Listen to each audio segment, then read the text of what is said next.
My name is Arkman. Today, I'd like to talk to you about video games. Now, there are many fascinating characters in the world of video games. They draw us in with their unique, appealing aesthetics, and then captivate us with gripping story arcs that in many cases almost seem to mirror real life itself.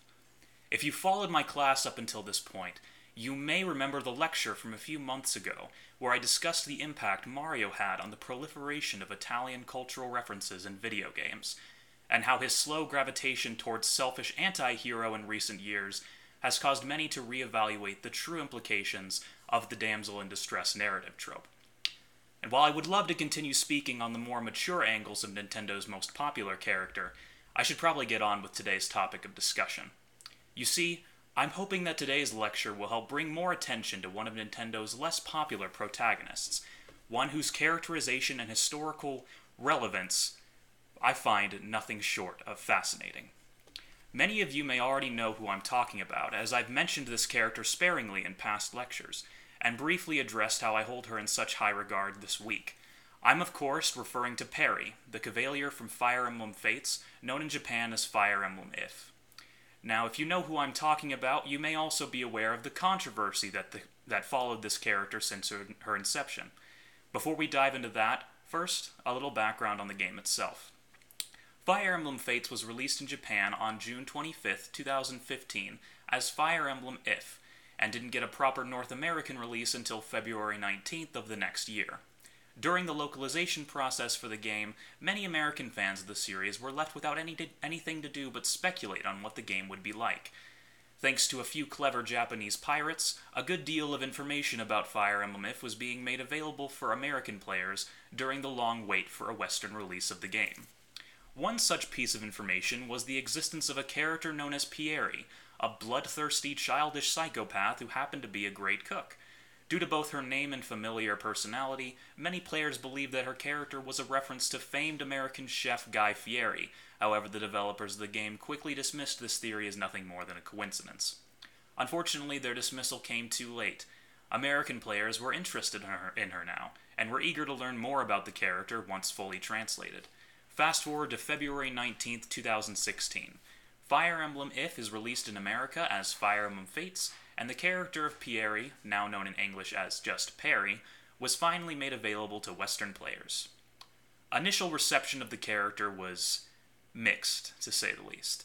Players didn't like Peri at first. Many derided her for her incessant childish outbursts and the way many of the other characters in the game repeatedly excused her murderous behavior for no discernible reason. Now, I'm not here to say that those opinions are not justified or without merit, but I do intend to explain why Peri's characterization is perfect the way it is, and why she stands as a shining example for all writers who hope to craft a meaningful narrative with themes that make a real statement about the world in which we live. Throughout the course of Fire Emblem Fates, it's revealed that despite being a noble, Peri's life was not without tragedy. At a very young age, Peri witnessed the murder of her own mother by the hands of one of the family's servants. This event severely traumatized the young Peri, and the only way she could cope with her trauma was by projecting it onto the other servants of her household, whom she viewed as equally responsible for her mother's death. She would casually murder these servants and excuse her actions as simple mistakes, or would otherwise shift the blame onto others. This behavior went unchallenged by her father, and as such Peri continued acting this way well into adulthood. Even when she became a royal retainer of Prince Xander himself, she continued to murder with impunity, all the while her methods going unchallenged by those around her. The immediate question that comes to mind is this: why is Peri allowed to so casually commit murder by the people around her? Many of the individuals she surrounds herself with are moral, upstanding people, who at least frown upon the act of taking a life, and yet she continues to get away with it regardless. I believe it is this very fact that is the key to Peri's arc, and why she is one of the most perfectly executed characters in video game history. Now, it's time to talk about the Third Reich, more specifically, the Milgram Obedience Experiment.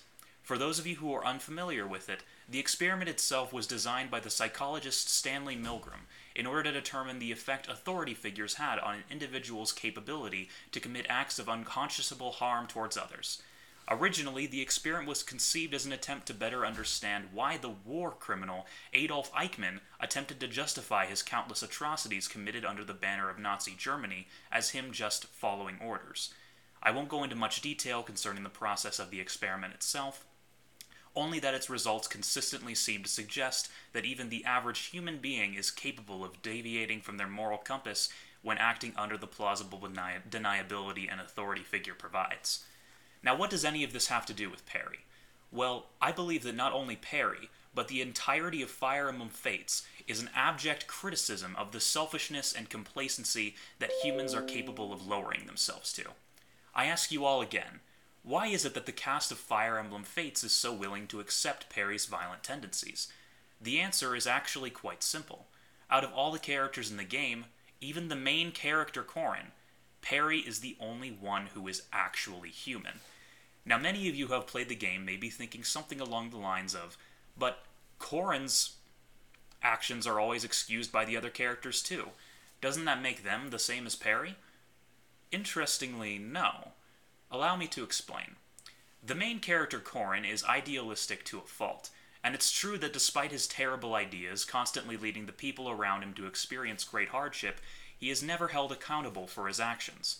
Constantly, excuses are made for him by his family to justify his foolishness. However, while this may sound similar to the situation with Peri, it is important to note that the villains of the story actively seek to punish Corrin for his naivete, meaning there is at least some retribution for Corrin's childish behavior. Not so for Peri. Some characters may attempt to change her nature or briefly oppose her, but at the end of the day they all submit and allow her to continue in her childish, murderous ways. Now I know what you're thinking. This is all an allegory for the Nazis, right? And while that angle has been approached by many video game scholars, several of whom are much smarter than I am, it's not the one I want to focus on at the moment. Instead, let me continue by addressing a problem that many Fire Emblem fans have raised in the years since this game's release.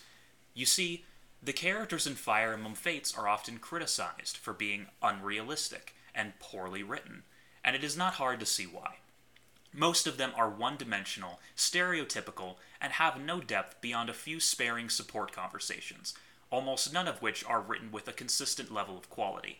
To this I say, of course they're all poorly written. Of course they're all unbelievable. Of course they all seem like fake people. Because that's the point. Every character in Fates is designed to be an unrealistic glorification of a vaunted human ideal. Xander is loyal. Ryoma is dependable. Camilla offers unconditional love. Sakura and Elise represent something to be protected. They are not meant to have faults because they are not designed that way. In other words, in the world of Fire Emblem Fates, flaws do not exist. At least not for the characters themselves. There is no such thing as an irredeemable person to these characters, because they believe everyone is fundamentally good.